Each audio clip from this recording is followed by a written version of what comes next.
Good evening friends. सभी subscribers को, सभी व्यूअर्स को एवं देवी सज्जनों को आप सभी को नमस्कार और स्वागत है हमारे चैनल में। और आज मैं आपको घरेलू जीवन का महत्व के ऊपर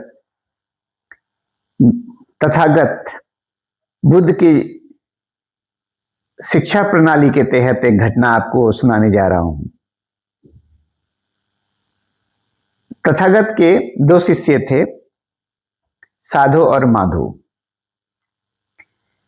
साधु और माधु को लगा कि उन लोगों का जो है एकेडमिक एजुकेशन जो है पूरा हो गया है, तो बुद्ध के पास गए और बोले, ऐसा है तथागत गुरुजी, हम लोगों का शिक्षा तो पूरा हो गया है और ब्रह्मचर्य जीवन समाप्त हो गया, और अब जो है गृहस्थ जीवन के लिए हम लोगों को आज्ञा दीजिए। तथागत बोले, ठीक है, सूर्योदय से पहले तुम लोग कल मुझसे मिलो। तो सूर्योदय से पहले साधु और माधु आश्रम के एक झोपड़ी में गए बुद्ध के पास और देखे कि बुद्ध तो वहां पर नहीं है, तथागत। तो उन लोगों को लगा कि ठीक है, पोखरा में गए होंगे, जंगल के जलाशय में स्नान करने के लिए, तो वहीं उनसे मिलते हैं। तो वे लोग वहां चले गए, देखे कि हाँ, तथागत तो पोखरा में जलाशय में नहा रहे हैं, स्नान कर रहे हैं। तो जब निकले तो इससे पहले कि साधु और माधव कुछ कहता, तथागत बोले, देखो, लुम्बिनी जंगल चले जाओ और वहां से जो उड़हुल का फूल है वो ले आना, और जब सूर्य हमारे माथे के ऊपर होगा तब तक वो फूल जो है मुझे मिल जाना चाहिए, तो वो काम का है, और नहीं तो फिर वो काम का नहीं है। उसके बाद पहले आ सकते हो, जितना पहले, लेकिन मध्य अपराह्न में नहीं। जब सूर्य हमारे सर के ऊपर होगा और ढलते सूरज की ओर जब वो फूल आएगा तो वो मेरे काम का नहीं। दोनों लुम्बिनी जंगल की ओर चल पड़े, बहुत तेजी से, जितना उन लोगों में शक्ति हो सकता था, दौड़कर, जल्दी जल्दी चलकर। और माधव जो है अपराह्न के पहले ही फूल ला करके तथागत को दे दिए और तथागत उन्हें आशीर्वाद दिए। लेकिन साधु जो है सूर्यास्त के बाद ही पहुंच पाए फूल लेकर के, और तथागत को फूल दिए। तथागत ने कहा, यह फूल मेरे काम का नहीं है। तो उसके बाद दोनों साधु और माधव बोले, ठीक है गुरुजी, तथागत, अब हम लोगों को आज्ञा दीजिए गृहस्थ जीवन के लिए। बोला कि नहीं, तुम लोग ऐसा करो, आज प्रार्थना सभा में सभी शिष्यों के सामने में मिलो, और वहीं पर जो है ना देखा जाएगा कि तुम लोग गृहस्थ जीवन में जाने योग्य हो या नहीं हो। रात्रि वेला में भोजन के बाद प्रार्थना सभा में सभी मिले, और उसके बाद में जो है बुद्ध ने साधु और माधव को बोले कि आप लोग वेदी पर आ जाएं, ऊंचे स्थान को, और उन लोगों को बुलाया गया। अब बोले, अच्छा माधव, ये बताओ कि तुमने मेरे कहे अनुसार और तुम्हारे प्रण के अनुसार ये फूल तुम कैसे ले आए? तो माधव ने कहा कि तथागत, आपके लिए तो मैं जान भी निछावर कर सकता हूं, और जब मैं यहाँ से चला तो मुझे छोटी सी एक नदी मिली, जिसे जोड़िया कहते हैं। तो मैं उसमें तैर करके पार हो गया। उसके बाद मुझे दलदली जमीन मिली। तो दलदली जमीन मिली तो मैंने उसे जो है ना छलांग लगा करके कालाबाजी करते हुए, संघर्ष करते हुए मैं उसे पार कर गया। उसके बाद कांटेदार झाड़ी नुमा जो है मुझे राह मिला, रास्ता मिला। कई कांटे तो मेरे शरीर में चुभ गए। मैंने कांटों को निकाला और उसके बाद फूल को तोड़ा और फिर से वही सब संघर्ष आया। लेकिन मुझे खुशी है कि आपके कहे अनुसार जो है मैं अपना प्रण पूरा कर लिया, है ना। फिर बुद्ध ने कहा, okay, may God bless you. ठीक है साधु, लेकिन तुम क्यों नहीं ला पाए? साधु ने कहा कि मुझे क्षमा करिए गुरुजन, गुरुजी, तथागत, मैं ऐसा नहीं कर पाया। क्योंकि माधो जो कह रहा है सही कह रहा है, वैसा मेरे साथ भी हुआ। लेकिन मैं तो सोचा कि ठीक है, इस नदी, छोटी नदी को तो मैं तैर के पार हो जाऊंगा, लेकिन और मनुष्यों का क्या होगा, जिसमें छोटे बच्चे होंगे, स्त्रियां होंगी, बुजुर्ग होंगे, वो कैसे पार होंगे? तो मैंने कुछ पेड़ों को काटा और मैंने एक पीपा का पुल बनाया। उनके जो मोटे मोटे तने हैं उसको एक दूसरे से जोड़ करके कि आसानी से फिर जो है ना बच्चे, बुजुर्ग और महिलाएं, स्त्रियां इससे पार हो जाएंगी। उसके बाद में दलदली जमीन मिला, मैंने वही किया, वहां भी एक पीपा का पुल बनाया पेड़ों को काटकर। झाड़ीदार जगह मिला, मेरे पैर में कुछ कांटे चुभे तो मैंने सोचा कि अच्छा इसको साफ किया जाए, और मैंने वहां की जगह को एक अच्छा साफ रास्ता बनाया और फिर फूल तोड़ा। लेकिन आने में मुझे कोई असुविधा नहीं हुई, कोई तकलीफ नहीं हुई। तो इस तरह से मैं जो है, लेकिन आपका बात नहीं रख सका। मुझे इसके लिए बहुत खेद है। मैं बहुत मैंने की लज्जा अनुभव कर रहा हूं। तो तथागत ने कहा कोई बात नहीं, और उसने कहा कि शिष्यों, आप लोगों ने सुना दोनों की बातों को। माधो जो है इस पूरे घटनाक्रम में अपने कांटा निकालना सीख गया, अपना लक्ष्य पाना तो सीख गया, लेकिन दूसरे का जो है ना कांटा निकालना, मतलब दूसरे का दुख दूर करना, दूसरे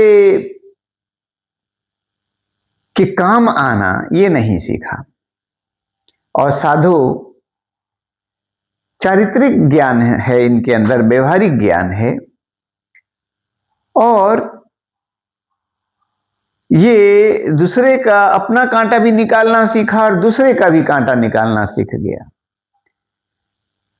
तो गृहस्थ जीवन के लिए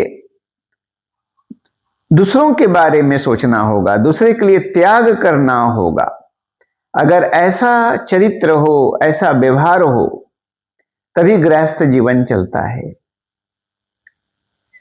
तो साधु गृहस्थ जीवन के योग्य है, उसको चारित्रिक ज्ञान है, व्यवहारिक ज्ञान है, त्याग करना है, प्रेम है, और दूसरे के दुख की अनुभूति ये कर सकता है। इसके अंदर जो है ना दृष्टिकोण है,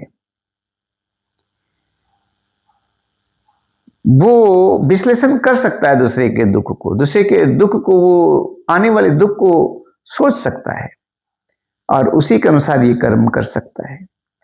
तो इस तरह से घरेलू जीवन सफल होता है।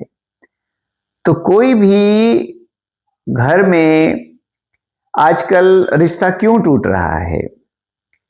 क्योंकि लोग दूसरे का दुख को अनुभव नहीं कर पा रहा है,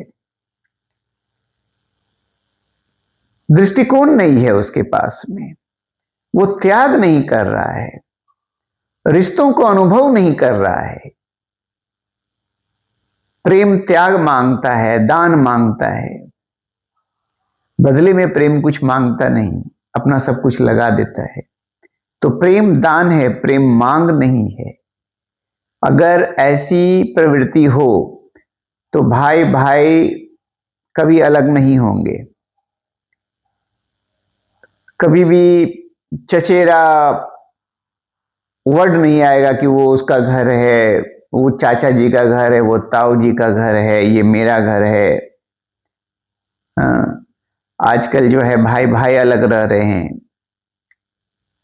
और रह भी रहे हैं तो मन में पीड़ा है, एक दूसरे के प्रति त्याग नहीं है, प्रेम नहीं है, सब झूठ मूठ का मुस्कुरा रहा है, अपनापन का जो है ना दिखावा कर रहा है, लेकिन अपने रह नहीं गए। पति पत्नी अलग हो रहे हैं, कभी तो बच्चे अलग हैं, बुजुर्ग अलग हैं, ऐसा हो रहा है। तो कुल मिला के यही देखा गया कि व्यवहारिक और चारित्रिक ज्ञान नहीं, और गलतियां केवल बच्चों से होगा ऐसा नहीं है, बुजुर्ग को भी बांध के रखना। जैसे कि अलग अलग लकड़ी है, एक गट्ठर है, लेकिन बांधने का काम एक रस्सी ही करता है। तो पेरेंट को उसको बांध के रखना होगा, समान भाव से। और आधुनिक युग में कम से कम पेरेंट्स को या अभिभावक को महत्व दिया जाए, और अभिभावक भी बच्चों को समानता देखे। कौन कितना कमा रहा है और वो अपनी खुशी के लिए क्या क्या किया है, तो उसके विरुद्ध में खड़ा हो जाना, ताना मारना, उससे ज्यादा उम्मीद करना, तुलना करना, किसी को ज्यादा महत्व देना, किसी को कम महत्व देना, और एक दूसरे का शिकायत को सुनना। तो शिकायत सुन करके शिकायत को तुरंत रोकना होगा, गलतफहमी को दूर करना होगा, अच्छी पेरेंटिंग्स करना होगा, भाई भाई में प्रेम जगाना होगा, बहुओं में प्रेम जगाना होगा, उसमें भेदभाव नहीं करना होगा, चाहे जाति के नाम पर, चाहे धर्म के नाम पर, चाहे सुंदरता के नाम पर, किसी भी कारण से समभाव।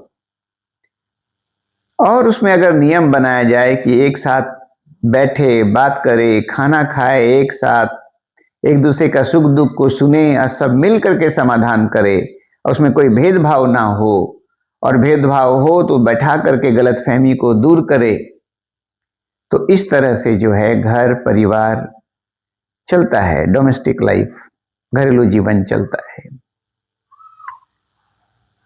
और नहीं तो लोग,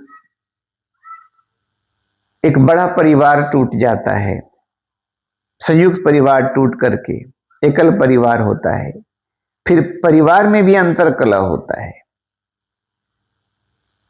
पति पत्नी में मनमुटाव हो जाता है, भाई भाई में मनमुटाव हो जाता है, बाप बेटे में मनमुटाव हो जाता है, बहनों में मनमुटाव हो जाता है, क्योंकि व्यवहारिक और चारित्रिक ज्ञान की कमी होती है। जब स्पष्ट ज्ञान होगा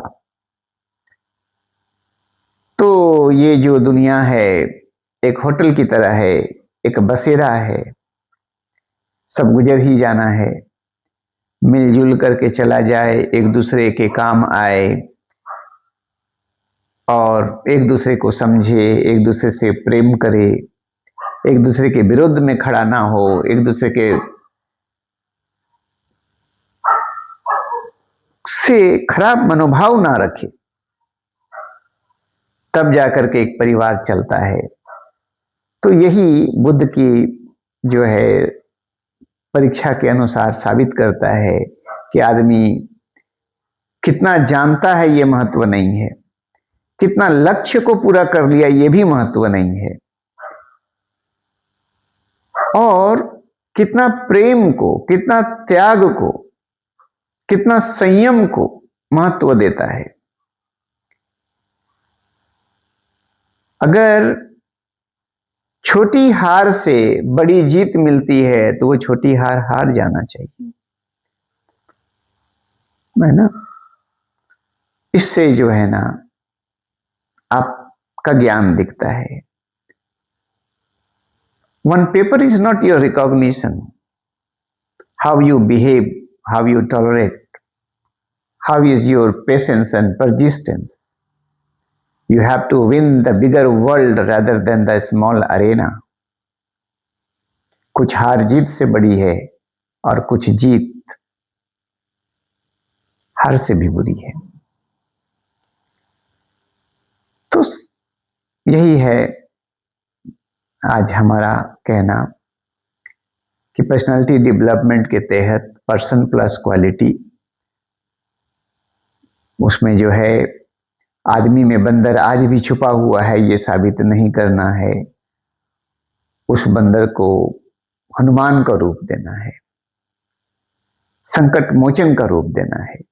और नहीं तो आज भी इंसान के अंदर बंदर जिंदा है और वो अपना सारा चीज विनाश कर लेता है, उसका सब कुछ मिट जाता है, आर्थिक, सामाजिक, नैतिक, धार्मिक, चारित्रिक, इवन आध्यात्मिक भी, ईश्वरीय भी, दैविक, दैहिक, भौतिक रूप से उसका विनाश हो जाता है। इसलिए स्पष्ट ज्ञान, आंतरिक ज्ञान कागजों से नहीं, आपकी भावनाओं से आता है, आपकी त्याग से आता है, आपके प्रेम से आता है, आपके समर्पण से आता है और भरोसे से आता है। तो दैट्स ऑल। देखिए, अगर आप इसको समझ पाते हैं तथागत की एक घटना के क्रम से, तो chapter point English research and personality development के तहत, क्योंकि ये कम्युनिकेशन है और इसको फॉल्स कम्युनिकेशन ना समझा जाए, इसको जीवन समझा जाए। तो जीवन समझ करके अगर आप सीखते हैं तो आप स्पष्ट ज्ञानी हुए। अगर आप पीएचडी तक का डिग्री ले लेते हैं और चारित्रिक ज्ञान, त्याग और प्रेम नहीं है, तब जो है ना आप पढ़े लिखे गंवार में आपका नाम आता है। तो ना तो आप अच्छे पेरेंट्स बन पाते हैं, ना आप अच्छे बच्चे बन पाते हैं, ना अच्छे शिक्षक बन पाते हैं, ना अच्छे ऑफिसर बन पाते हैं। बड़ी बड़ी डिग्री लेकर के बड़े बड़े पद पर बैठ के भी आदमी आजकल चोर बन जाता है। कोई जाने या ना जाने, वो तो जानता है, उसका परिवार तो जानता है।